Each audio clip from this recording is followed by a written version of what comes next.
Hey, we're back. It is Welcome a back. Saturday Morning Sages because we talk about Saturday mornings and everything else.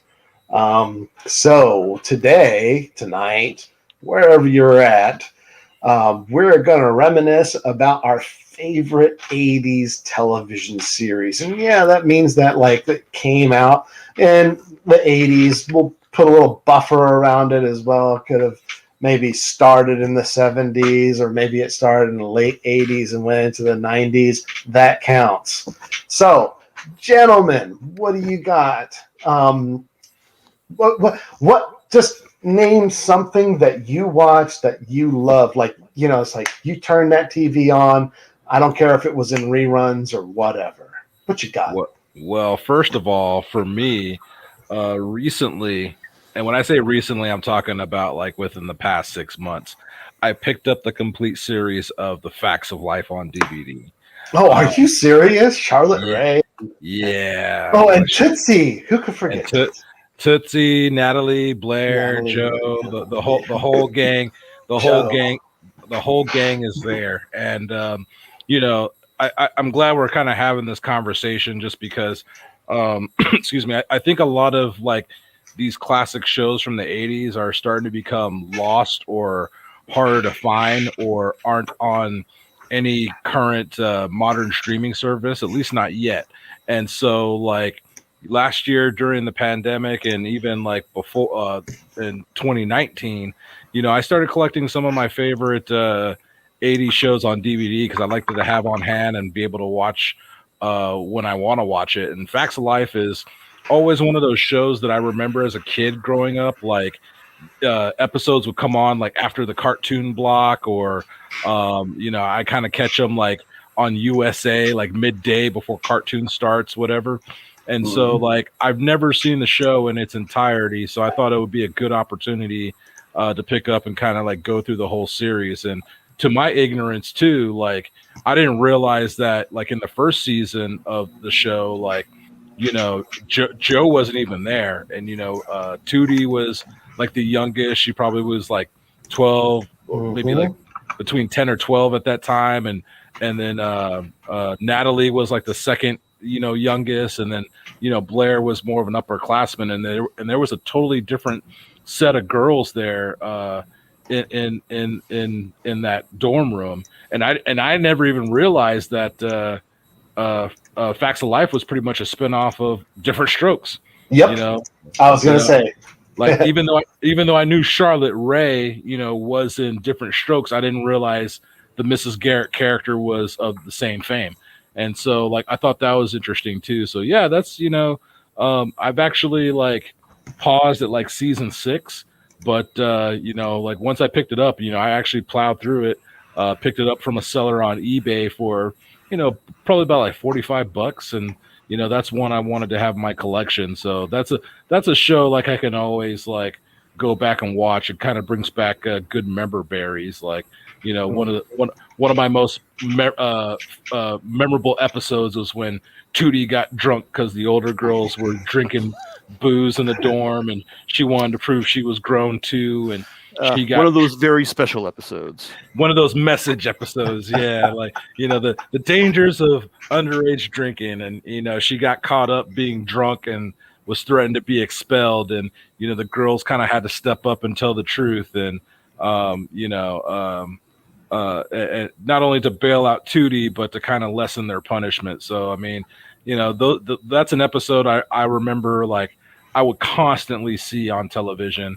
I don't know if it was like strategically placed at the right moments at the right time when it was after cartoons to kind of drill it in my head like, yeah, you shouldn't be drinking at a young age. But yeah, there's a lot of classics in there. And one of the things too that I didn't realize is that these girls were in this situation with Mrs. Garrison is because they got in trouble. I think it was like the end of no, it was the beginning of season 2, where they got in trouble going out and getting caught up in a bar and going to jail. And as part of their punishment, they had to work for Mrs. Garrett in the kitchen. And so that's how we kind of got that dynamic of like the girls like living, having to live together and form this bond in serving food to the other students along with Mrs. Garrett because she was the cook.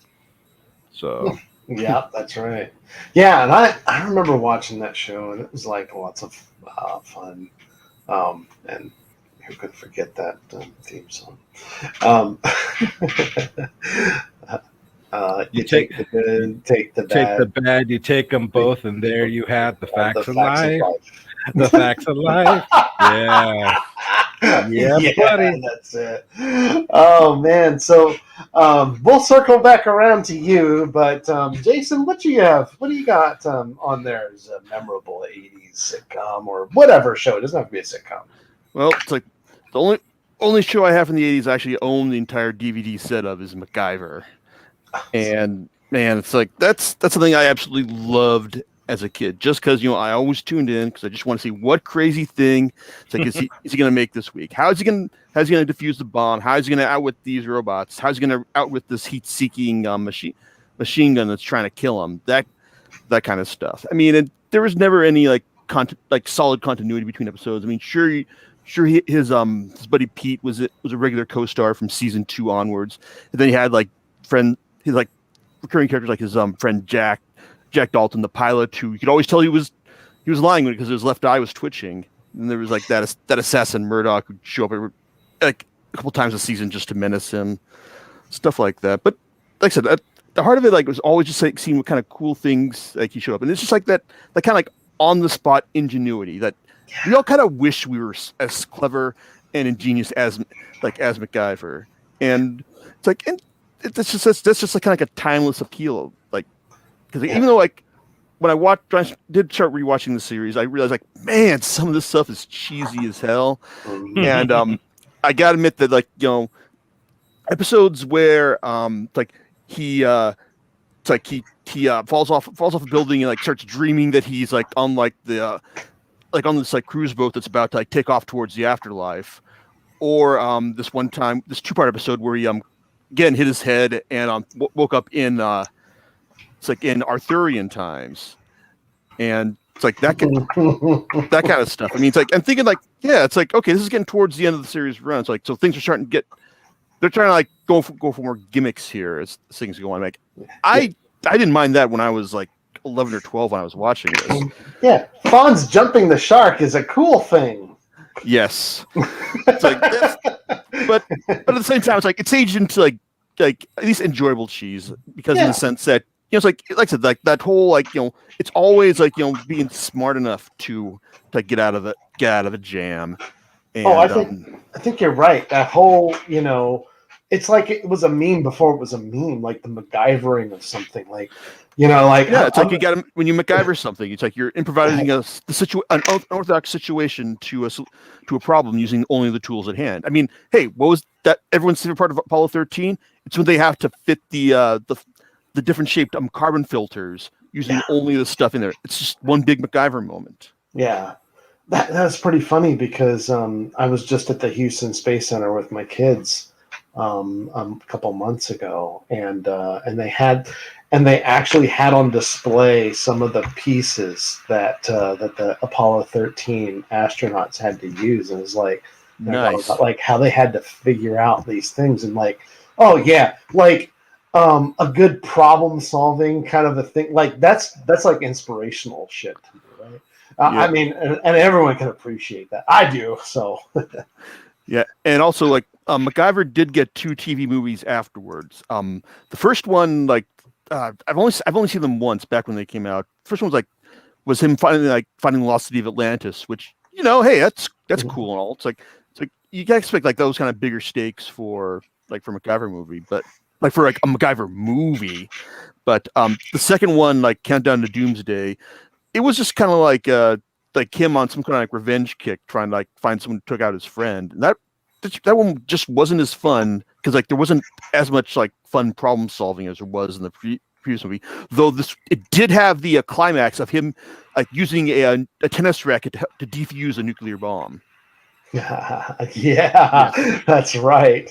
Which one shall I cut? Yeah, and some of the villains. He had to use the tennis racket, basically as to make it an improvised wrench in order to get the top off before he could diffuse it. Right. Yeah. I got you there. Yeah. Yeah, no, and some of the villains were really cheesy.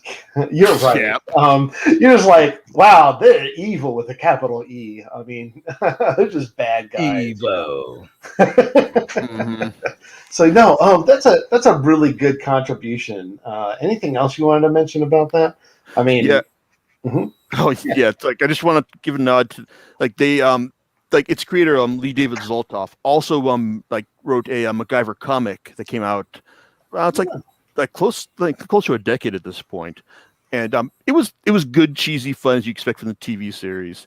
It's like it felt like an episode of the TV series in comic book form for all the good and bad that entails, and it also had another great gimmick or method to add to MacGyver's repertoire, as he managed to create a cell phone charger out of his belt buckle. So. Nice. And even better is the fact that Zoltoff also does an afterword where he goes into detail about the origins of the MacGyver TV series, and how basically it all came about because he pointed out to Henry Winkler that his idea for a TV show just would not work. What did Henry Winkler produce the show or no? I don't remember. He did. He did. That's right. That's what it was. Yeah. Okay. Yeah. But originally, the Fonz. The Fonz. Yeah. Wow, I didn't realize that. That's one of his first directorial things, I think, if I'm not mistaken. I think he was just an executive producer. Oh, he was the executive producer. Okay. All right. Yeah. Because he had this development deal with ABC, and he had this idea for a show called Periscope, and its gimmick was that you would see this episode in real time, just like 24, like before 24 came out. Only it wouldn't be a serialized show; it'd just be like, just like one situation in real time every week. And Zoltoff kind of basically pointed out like some of the inherent dramatic problems, like not being able to cut away from the main character. Or just like stuff like that. And Winkler basically kind of saw what he was talking about there. So okay, so you convinced me about this, but now you need to give me a new show in order to replace this one. And so he called up some of his writer friends. They had like a big ass weekend party to think about it, and bam, that's how we got MacGyver. Wow, cool. That's pretty awesome. Mm-hmm. Yeah, well, and I'm going to admit to you, I have not seen all MacGyver, but I have. They do play it in reruns on the H&I network, which is a network that you watch off of the antenna. It's pretty cool. If you do have an antenna, and you can get H&I, they play all this. I think they do a whole Star Trek block, but they also do. And this is not my series, but they do like Nash Bridges and a couple of these other shows. And they just started doing MacGyver on there. So I've been picking them up here and there, and I'm like, oh, nice. Yeah, so I like watching that. I think out here we have what they call cozy TV, which is like that kind of like throwback block. I think it's like, I don't know, 4.5 or whatever it is, but I do catch like some old school 80s shows on there, and I do see MacGyver up there as well. But I love 80s shows, and so my contribution. You ready, guys? Are you guys ready for this? Yeah. I've got more contributions because we're just going to go kind of circle around and around on this. Mm-hmm. So, Cheers. Oh yeah. I love Cheers. It made me want to drink. I'm just kidding. I watched it in reruns. I watched it when I was a kid. I watched it on TV. It was just like, and talk about a really great cast of characters. Like just. Indeed. I mean, we had Ted Danson, we had John Ratzenberger. We had Woody Harrelson. By the way, like if you were watching that and then to the end of that series and you're like, hey, Woody Harrelson always plays like the naive, dumb bartender. And then the next thing you see him in is the next movie he decides to do is what? Natural Born Killers. Natural Born Killers. Like, you're like, man, that guy's got some range. Anyway, I was gonna say People versus Larry Flint, but yeah, yours works. Yeah. Too. Oh yeah. Yep. Also, what's his name? Kelsey Grammer, right? Yes. Like he came out of that pretty good too. Yeah. I mean, like, and just fun, just lots of fun, and what's her name? Like, there was the two main girls that were in it. There was Shelley Long and Kirstie Alley. And Kirstie Alley, Yep. that was right. Yep. So, just like the thing says, it's like where everyone knows your name. Like it's just kind of that fun series I like to watch, and there were some little character arcs here and there, but they basically were the same. Lots of fun, just fun to watch. And it's just that I had good memories of watching this show, and I really honestly haven't seen it in a while. I think the last time I turned it on may have been like on Amazon Prime or something like that. And I was like, I wonder how well this show holds up. While there's some like colloquialisms, like you have like, they're answering phones and stuff like that. It's still a fairly funny show, and I'm like, it holds up in my opinion. So, Now, by the way, Mm-hmm. Oh, go ahead. Yep.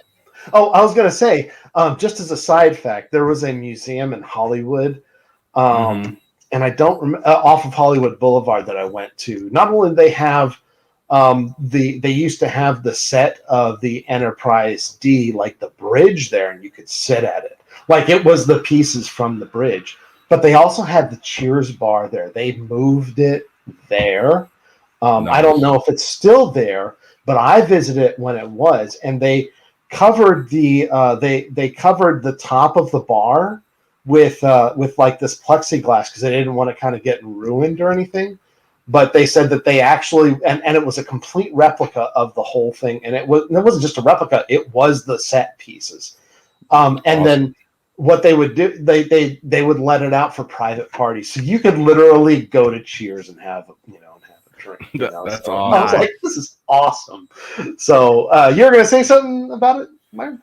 Yeah. So see, for me, like my appreciation of Cheers like really solidified like actually within the past 2 years, like as of recent. So just like you, I've always grown up with the show. Like my father specifically, like he used to watch that show all the time. But as a kid, I was all I cared about was cartoons, and there was only certain live action shows I really gave a shit about. But obviously, like the theme song is very memorable, and a lot of the characters were memorable. I've never really paid attention to the show. It was just one of those things like playing in the background while I was playing Game Boy or fiddling with my toys or whatever. But the entire series is up on Hulu, and obviously last year, when we were confined, I'm hopping on like a bunch of 80s shows, and I think like given the situation last year, sometimes you want to hop into that the good memories to kind of remember the good times. And I finally got to watch Cheers through like understanding adult eyes, and it like I agree with you, like it's very funny, it's very like cleverly written, and I finally kind of get the whole story that Sam was an ex-professional baseball player who ended up opening up his own bar in Boston, and he owned it for a while until later on when what's her name? Not Diane, but Kirstie Alley's character. Yeah. Mm-hmm. She her name. Top of my head. Was like it the Rebecca? Character's name. Rebecca. Was it Rebecca? Rebecca, yeah. It was Rebecca, yeah, when Rebecca owned it. And I just love that whole and it was funny like seeing the show from the very beginning that Diane was she was engaged to this kind of like snooty professor, and he left her at the bar, and then in order for her to kind of like survive and make it on her own, she ended up getting a job at Cheers. But she was very prude and kind of uppity, and that's where it kind of added that dynamic between her and Sam always butting heads to where they eventually like were attracted to each other and fell in love. And the characters on that show like who was Rhea Perlman's character? Carla. Carla, thank you. Carla, George Wendt's character, like Norm. Thank you. Norm. Yeah. See how Yeah. cool that is? It's like Norm. all these characters like are are in our hearts and so memorable. And I remember like Frasier was more of like a side character at first, and then he kind of became a permanent mainstay in the cast, you know, in the series. And then before Woody came on board, you had Coach, who was Yeah. like that. You had Coach, who was like that other bartender. And so like yeah, like I started rewatching this realistically like late 2019, early 2020. And just looking at it from a different point of view, and then like, man, like this is a really good sitcom, and I fully understand now why it was so popular and why it lasted so long. And quite honestly, for myself, like I actually love it myself to where like I do want to pick it up on DVD and actually have it for my collection. Like I really loved it, and I'm still trucking through it, honestly. I love it because just thinking about this series makes me think, you know, you mentioned Norm and then what's his name? John Ratzenberger's character. Cliff. What was Cliff? Yeah. Like they were like the barflies who sat there. And then Cliff would just pop off some useless trivia. Like you're just like, what? And then Norm would just give his little rebuttal. It was like it worked, you know, it was just like great. And you never saw and Norm would always talk about his wife. You never saw his wife. Never. No. It was one of those things, like off-screen thing. You never saw it. But and a nice handoff to this little thing is in Star Trek Deep Space Nine, which aired in the 90s, maybe late 80s, early 90s. But they have a character at Quark's Bar. His name is Morn, which is basically just Norm backwards. So, and they centered him in a couple of episodes, but they would always talk to him, but he'd never say anything. But anyway, so but yeah, it's just a fun cast of characters, and I really, you know, it was like, hey, you know, just a little escape, guys, just a little escape. And so, thanks for letting me know that it's on Hulu because I will be rewatching those episodes as well. Yeah, for sure. So, what's your next show, Myron, that you got up? Well, I'm gonna get a little controversial here, but Okay. it's a television show, and I love it for the show and what it represented at that time.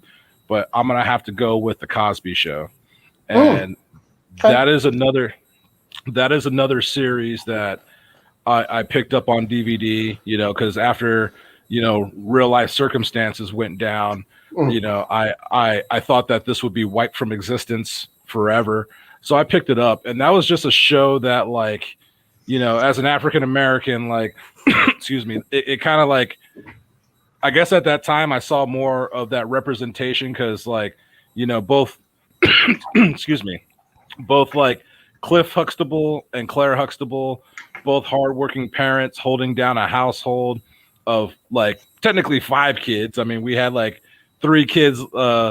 We had 4 kids living at the house, and then Sandra was out in college. But you know, they had successful jobs, made sure their kids had a great education, and when certain chips fell for some of their kids, like, you know, Sandra getting pregnant and having to move back home, like they were always there.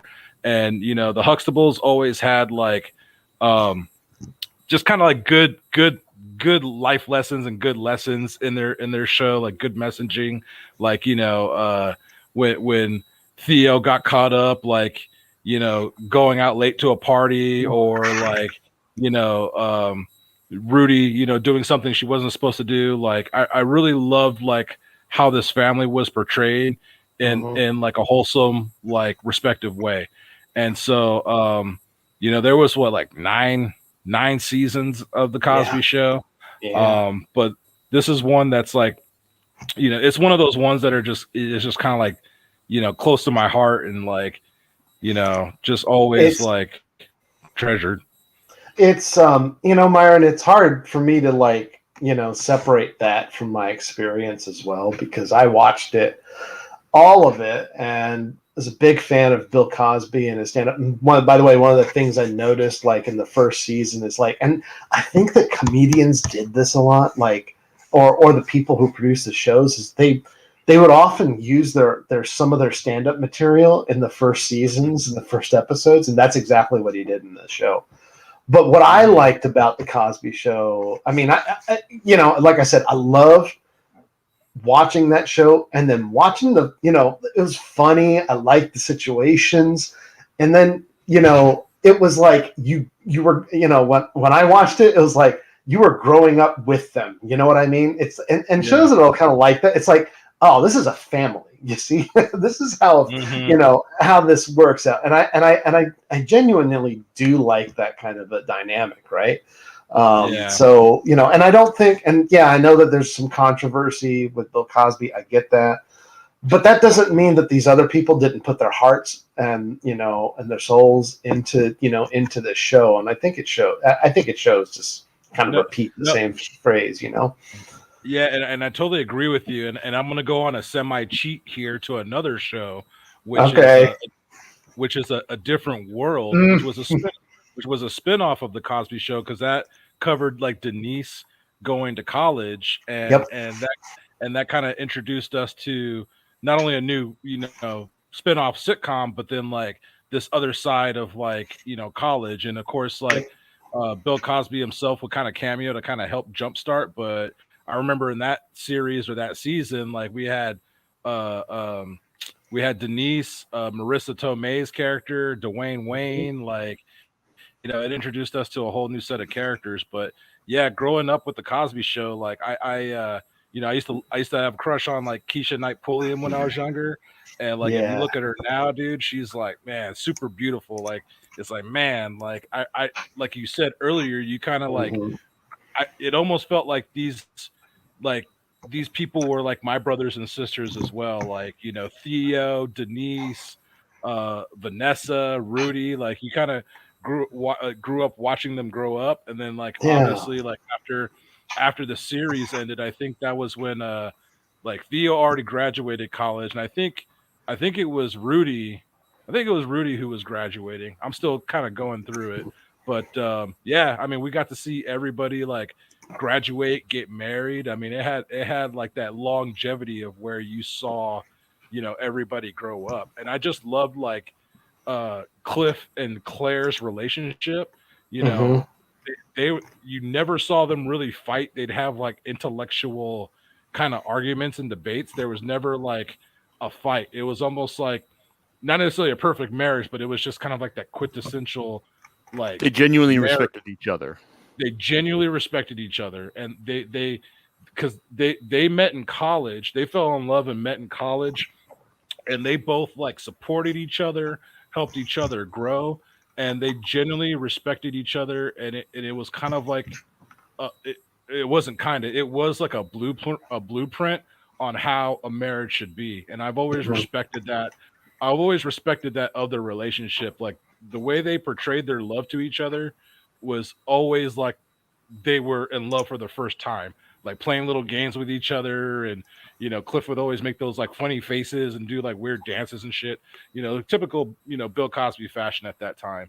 And again, you know, despite, you know, real life circumstances like this is, I view this as this world, and that's the world I see it at. And I appreciate what that world gave me, because I think it really helped contribute to my perspective and to my view, like growing up. And, you know, for me, like my parents, like were both, you know, working parents, and, you know, they were always there for us. But then, you know, of course they had to do their job and do what they needed to do to support the family. But they've always like supported us and pushed us to be our best, the same way this family did their kids. Like I was never one like, yeah, I'm gonna go to college, but my parents were always like, yeah, you're going to college.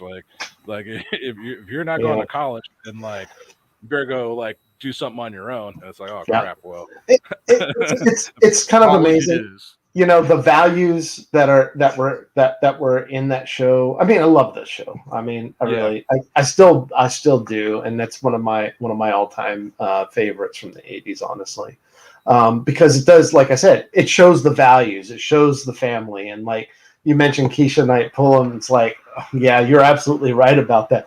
Then she specifically, it's like one of those people that you watch grow up. And it's like, whoa, crazy, you know, all these people. So it's just like, it's just kind of like, it's a little mind blowing.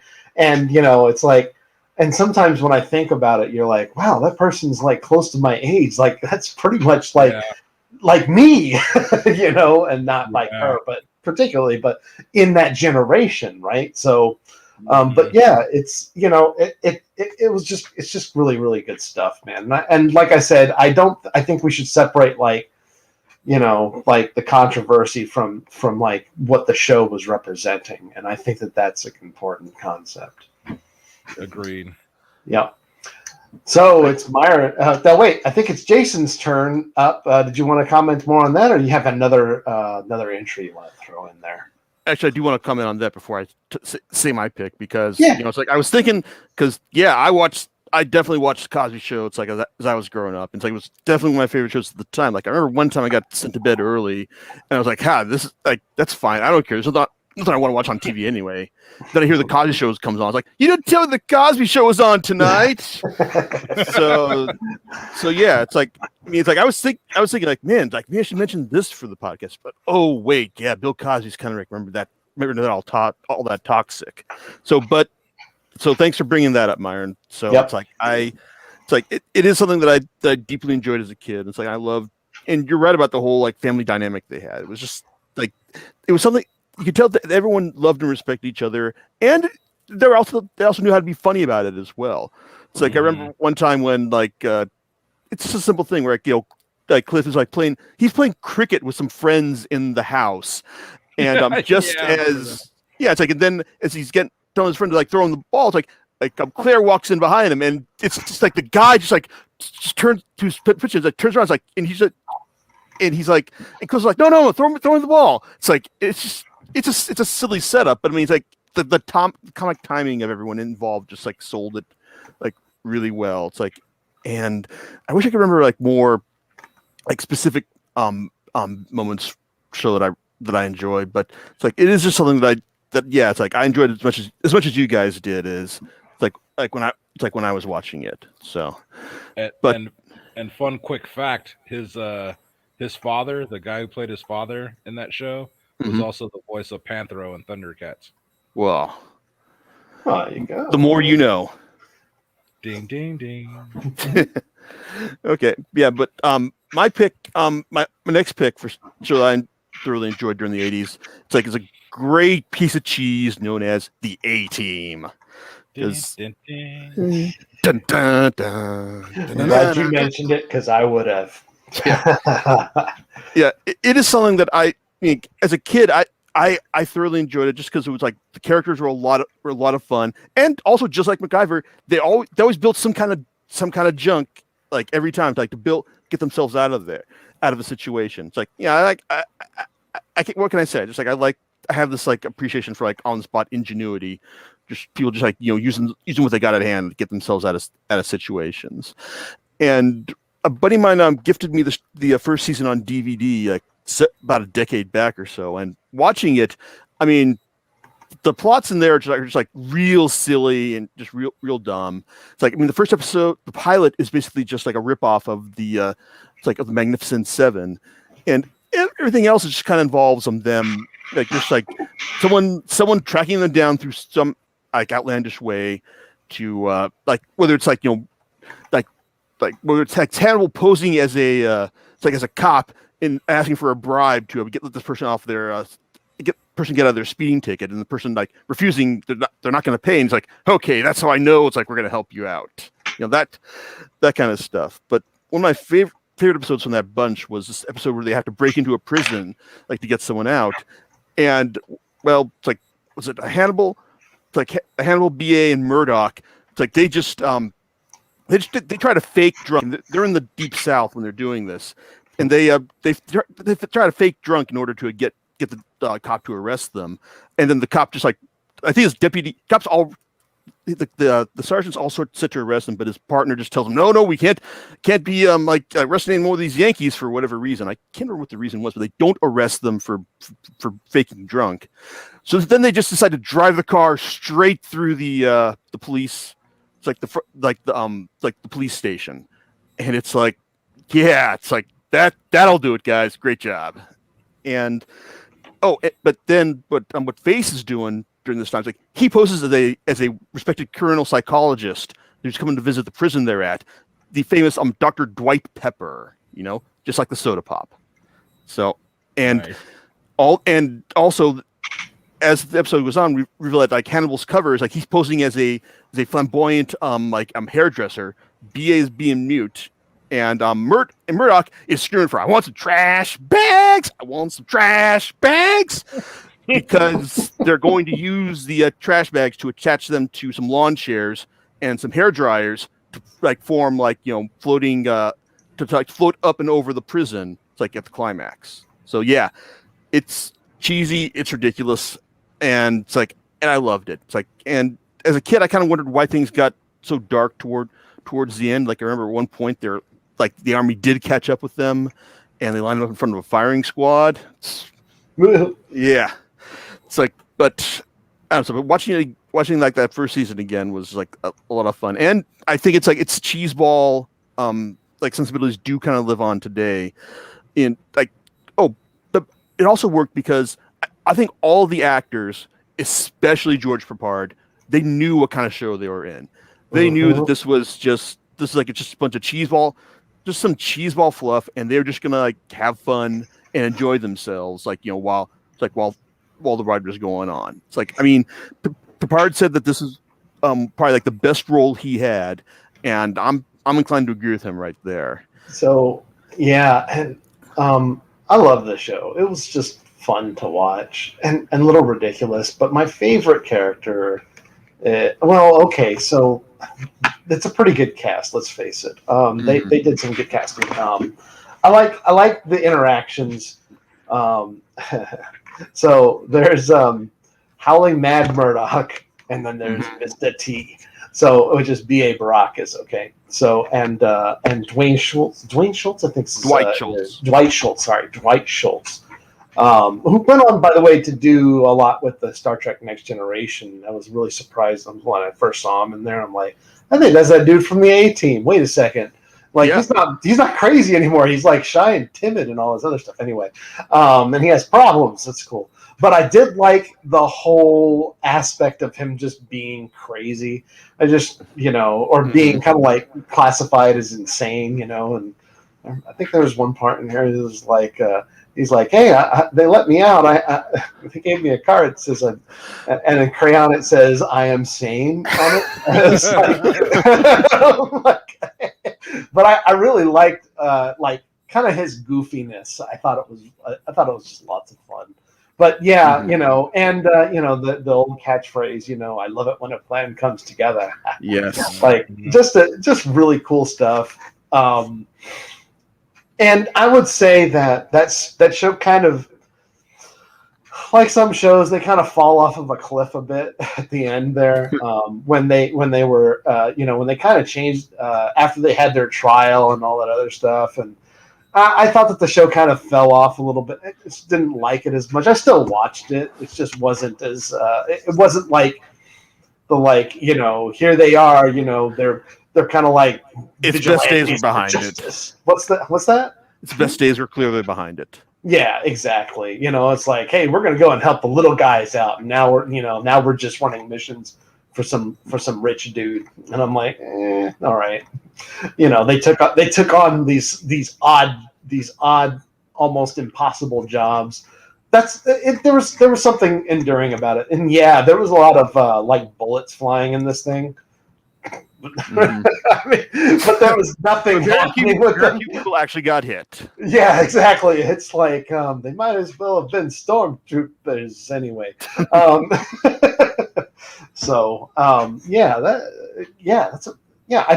really love that show. It's lots of fun.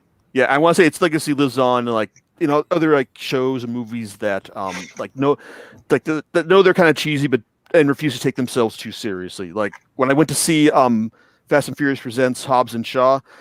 I mean that climax where it's like where Dwayne Johnson and his family like fortify their island against Idris Elba's like team of super criminals. It's like, man, that was just like that was some stuff that was right out of the A-Team right there. I mean, it just felt like, this is exactly how an 18 episode would have ended, So it's like I like to think of its legacy lives on. It's whenever I see like something ridiculous and cheesy and fun like that. Yep. Oh, lots of coolness there. So okay, your turn, sir. Oh, it's my turn. All right. So this is going to be a tough one because no, it's not, because I think I'm going to fill out my my NBC Thursdays there. Because we already talked about the Cosby Show. We talked about A different world. there were 4 shows. Cheers. Well, we did talk about Cheers. That was also another one. Like NBC in the 80s, like had a lot of good shows. Well, I don't say they don't now, but still. But the show I'm thinking of is Night Court. Oh, yeah. So there was this block of shows, and it was like I think it was like the Cosby Show, Night Court, and I'm probably not even doing this in the right order. Cheers, and there was something else. Man, I feel ashamed that I didn't pick. I wasn't even thinking about that. That didn't even. God damn it! I'm a terrible person. God damn, that was a great show. Yeah, it was lots of fun. Loved all of it. Just the characters were all great, It was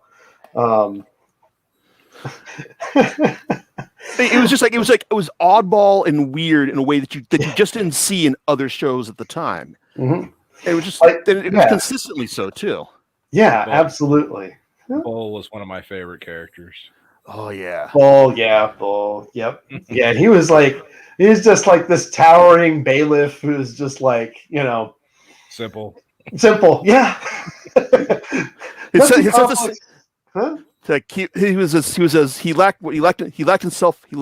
self-awareness as much as he was bald. So. Yeah, pretty much. Yeah, like remember that episode where he was struck by lightning and convinced it was a message from God to give his entire life savings away. Okay, that's just me then, I guess. And see, that's the problem. It's like, where can we watch this show? Like, I have a DVD of Night Court that has like 4 episodes on it, but I would truly love to get a complete series, or at least be able to watch this on like Hulu or something. All right. It's like, where is Night Court streaming? Yeah, good question. Don't know. That other show, by the way, was Family Ties. Oh yeah, good one. So yeah, exactly. So, which will be another my pick on the next round around. But I was just mentioning it in the context of like that whole like Thursday night kind of a thing. That's what they used to do. Okay. Well, so you can buy seasons for $15 on Amazon. Cool. Yeah, some really cool stuff. I liked all of the what was the name of that one sassy bailiff, the black lady? Roz. She's so cool. I love that one too. She's in my contacts on LinkedIn. Marsha Warfield. Mm-hmm. Marsha Warfield. Yeah, nice. That's her. That's awesome. Yeah. But I just love the characters. And they would always, and I know that we recently talked about this, but they would have recurring people who would come on, and be in the courtroom. One of them, well, I know that the guy who played in the old Addams Family played as that one magician, because Harry was a magician. That's one of the, the judge. He was always, he liked doing magic tricks and things like that. Oh, is this John Aston? Yeah, John Aston. That's correct. Yeah. Mm-hmm. Yeah. And so, I just kind of forget exactly the details, but it was lots of fun to watch that. One of the things that I did remember is that Brent Spiner used to come, like he was one of the recurring characters. They were like this poor, like Amish couple that like had zero luck. And they're just terrible. And he was, and he was funny in that. So, and I almost think that, like when we see him later on in Star Trek, like they wound up giving him a few funny things to do here and there. It was kind of interesting, even though he played like an emotionless android. But regardless, Yeah, he just played like the most pathetic, kind of sad couple. Like, yeah, they would always be talking about how, like, yeah, well, we tried to start the car, but the car got wrecked, and then a tornado came, destroyed our house. It's just like, oh my gosh, like could they have no other worse luck? So yeah, it's just lots of fun to watch that show. Again, nothing serious, just lots of fun just to watch these guys interact. I don't think there was any serious like character, like arcs or development. It was all just the same thing. And I I haven't seen this show in a long time. I just have good memories of it. So Yeah, that's I've kinda where I'm. always loved David Arquette's character Dan. He was Yeah, just John kind of Larroquette. John he was Larroquette. just, Yeah, not David Arquette. David Arquette's the or sister John brother. Larroquette. Yeah. Thank you. My bad. Yeah, and then Marky Post, she played the opposite. Like I forget, she played the DA. I don't remember. I think she. But I think. Oh yeah, she was wasn't a public defender. yeah, And mhm, Dan was yep, a prosecutor. yeah, that was it pretty much. Mm-hmm. And they would always be at odds, and he was like this slimy kind of like that was his character. He's an 80's character type of the slimy kind of like handsy kind of guy. If it was female and good looking, then he was going to have sex with it. Pretty much, yeah. And Yeah. they made fun of him at his expense. So there's some fun stuff there to be had. And unfortunately, while we've been talking, I've been looking, and there's no complete set. There's just like complete packages of the 9 individual seasons for like $240 on Netflix. Wow, there's a lot of Yeah. money, man. Just buy all seasons in SD then. There's that, but whoever owns the rights to this show, please give me a complete box set in one box that can fit on a shelf for $40. I'd appreciate it, or 50, Yep. whatever. Mhm. Just condense it, please, because I mean a lot of these old series now are getting that kind of like condensement treatment. So I would like to see Night Court be re-released. Yep. Yeah, me too. Absolutely. So that's my next pick. So Myron, we're gonna circle around to you if you got another one to throw out. I'm looking at my shelf right now, and I'm gonna have to go with Alf. Alf. I was wondering when someone was going to mention Alf. That's another NBC sitcom, by the way. And growing up in the '80s, from like shows like the Muppet Show and Fraggle Rock and shit, just seeing like an alien puppet in the real world living with this family who had a hunger for cats. I mean, it was just such a comedic, entertaining concept. And it was just funny. I feel like Alf never got the proper ending it should have, because I remember at the very end, his people were coming to pick him. His people from Melmac were coming to pick him up, but then like the army came and captured him, and then the ship flew away, and that's how the television series ended. Then there was an NBC TV movie called Operation Alf, in which it showed Alf inside, this kind of like military jail cell living comfortably as like, kind of like an experiment. And yeah, it's been so long since I've seen that movie. Like that movie was kind of like I guess you could say, closure of like that entire series. But I felt like, it never got its proper due, its proper ending. But yeah, I own all 4 seasons. Love that series. It was just so funny how this mild mannered family harbored this comedic alien and try to keep him secret from their neighbors. And Alf, being Alf, just got into trouble and always kind of put himself on blast. But he always had some type of like message or even like assistance in helping the kids.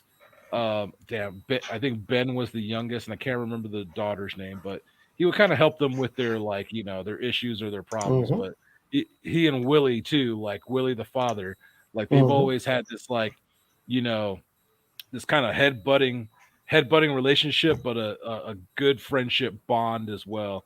And yeah, it was a really heartwarming show, dude. I loved it. Still love it. Yeah, it's lots of fun. I remember watching this show and going, well, at first when I heard of it, I'm like, is that going to work? And it did. It surprisingly did. So I'd say, yeah, this is definitely, that's a series I'm going to have to rewatch. But it wasn't on for too long. Well, let's see here. According to this, 86 to 1990. So was that 4 seasons? Yeah, 4 seasons worth. But it was popular enough to spin off a talking plush toy and a cartoon series. Mm-hmm. Mm-hmm. Wasn't there a Geico commercial? There's always a Geico commercial. Anyway, there's always a Geico commercial. It's pretty good stuff. Okay, is it Jason's turn? Jason, you want to mention one? Oh man, it's like I'm sure that it's like when you mentioned Night Court, it's like I'm thinking like, man, like that didn't even occur to me, but it's like perfect for this. But now I'm wondering like what other doesn't have to be sitcoms either. So yeah, I know. It's like, but man, I'm trying to remember what else did I watch from during that time? I mean, like, do I want to bring in Murder, She Wrote? No, not really. But I guess I'm gonna have to like go with one of the ones that blurs the it's like the eras because it's like something I actually have been watching recently, and that's been MASH. Okay, there you go. Yeah, MASH did start in the 70s, but it did end in the 80s. And there was a follow-on series called After MASH. But but no one wants to talk about that one. That's right. Go, because you know what actually killed After MASH? What? The A-Team. Probably. I don't know what the ratings were or what people were really watching at that time because I don't remember that it was. I know that my dad used to watch MASH, and then he watched After MASH for a little bit, and then that was it.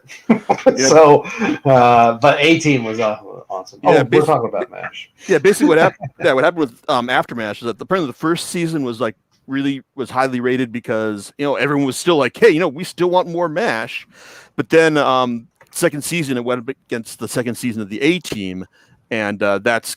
And then it was canceled after like 9 episodes. So there's that. But we're talking about its originator. It's like, and it's like I've been instead of like watching the news because like I read enough news to be depressed, so I don't need to actually watch the news during dinner each night. So so I just started watching MASH again because it's coming up on this one channel out here called Me TV, which is basically it's like other like shows from MASH's era. And I guess if we're gonna talk about like this, because right now it's like I'm at the point where like, I'm closing on the end of season 10, and I gotta admit it's like I think like the I came in like at this point watching it when like just before the big cast changeover happened when it's like when Wayne Rogers and McLean Stevenson left at the end of season 3, and then Mike Farrell and Harry Morgan came on like in season 4, and that's kind of like a big sea change, and you're wondering like, man, it's like how like the show loses like 2 of its leads, how's it's going to survive? Well, I don't know. So I think that the guys they got, it's like actually like did add like a lot to the show. It's like you had Farrell's BJ Honeycutt, who was like a good solid family man, like more of a smart ass to compliment Alan Alda or Hawkeye's smart assedness. It's like, and also Harry Morgan's Colonel Sherman Potter. It's like it's like he was old career military guy who's been doing this since the first World War. It's like, and of course, it's like he's got all sorts of old timey anecdotes about this, but he's also just like someone who's like smart and rational. It's like about how the military works, and it was always fun to see him go. It's like either lay down the law. It's like and also just like cut Frank Burns down to size because man, Frank Burns. Let me tell you about that guy. It's like if he was still you look at like a lot of stuff Frank says, and it's kind of like, man, it's like he would just fit in right with the Trump administration. I'm just going to leave it at that. But it's like when he left, you brought in Charles Emerson Winchester III. It's like played by David Ogden Stiers, and he it's like, and it turned in from like a clash of like military, it's like a military, like a wannabe military guy just trying to turn it, like, who didn't know what he was doing and trying to like bend the rules to suit himself, to basically the snobs versus the slobs, which I think is a much more sustainable and less wearying conflict. But I think that like the whole like era of the series from like season 4 to like, I don't know, it's like, I guess maybe around season 8 or so, like that's kind of like the good big sweet spot of the show. I guess when it gets in, now that it's gotten into part of the show where it's been solidly into the 80s for a couple of years, you notice that like these later seasons like definitely did like trend more towards drama. It's like they always had to have at least one solid like dramatic plot line. It's like during an episode. It's like when I watched the other day, was all about like Hawkeye like writing his will. It's like while he's doing surgery up in Battalion Aid while it's being shelled.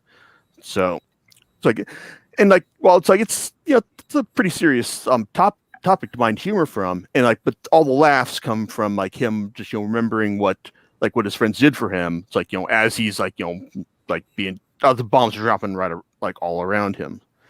But overall, it's like, I think it's like, and it also could get like preachy at times. Like they've been tackling all sorts of like stuff from cowardice to racism to drug abuse. It's like plenty of special episodes there, but it's still been fun, and like there's still been like, it's like some episodes where I've made me laugh definitely more than a few times, which it's still kind of impressive for a show that's like still older than I am. So let me ask you a question. Have you ever seen the movie that's based off of the play? Once, yes. Okay. It's one of those things where it's like I need to watch it again in order to refresh my memory about it. But I went through this kick where I was watching MASH, like when I watched reruns on TV regularly back in the 90s. I think that's when I watched the movie, and that's a much different beast than the TV show. So yeah, and I watched the movie. I never saw the play version of it. I couldn't even tell you what came first. I think the play first. I'm not sure. Anyway, regardless, I didn't realize that the theme had lyrics to it. Yeah. I was like, oh, hey, and what's the name of that song? Suicide is Painless, which is why it's like it's an instrumental in the TV show. Yeah. Wouldn't fly with the network. Yep. All right, everyone. I think we're cool. We're gonna have to do this again because there's just too many shows to cover, man. I'm quite serious about this. So I've got several in my head, and I just don't want to go too far over an hour here. For sure. But yeah, this has been fantastic. Because we're fulfilling our mission here, fellas. We're going down memory lane and actually highlighting things that need to be put on Blu-ray. Yes. Just saying, or streaming video. Night Court. Night Court. Yeah, there's just so many gems out there that, I'm afraid might get lost to time.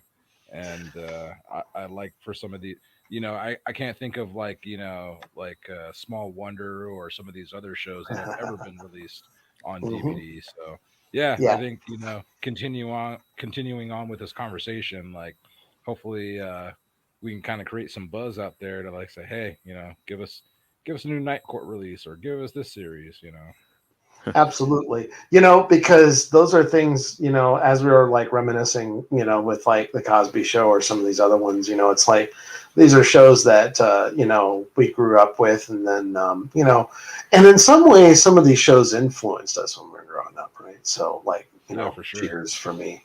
Yeah. And I also hear they're like working on a reboot of Night Court. And currently, like, I think that Dan's still going to be in there. John Larroquette. That'd be interesting. Mm-hmm. He played a Klingon in Star Trek 3, by the way, if you didn't know. Yeah, Maltz. So he played that Yeah, that's right. And you know who his commander was, right? Christopher Lloyd. Christopher Lloyd. That's right. Doc Brown himself. Oh, that's So right. Okay. yeah. And I thought I'd read in an interview because just saying, just kind of as a post fact kind of trivia thing here. But I read an interview. See, Star Trek 3 is when they developed the Klingon language. They literally developed it. And like I believe that Christopher Lloyd and some of these guys was like, because they were the ones that had to speak it. So it was like kind of nuts for them. It was like a really crazy thing. So, but that still exists today. People still use that language. It's an actual language that was developed. Weird and funny facts. But I find it funny that the like two comedians I used to watch play Klingons on like the Star Trek movie. It's just funny to me. And yeah, Maltz was the last one alive. It's like he survived to the end. So you think he's still chilling on Vulcan after all these years? Yeah, right. He's just hanging out there. He said like, I do not like. What did he say? He's like, I do not deserve to live. He's like, and then Kirk's like, oh, fine, I'll kill you later. Anyway, so hilarious stuff. All right, gentlemen, we will talk to you next time, and we'll bring more favorite 80s TV series with us. Talk to you later. Laters. Later. See ya.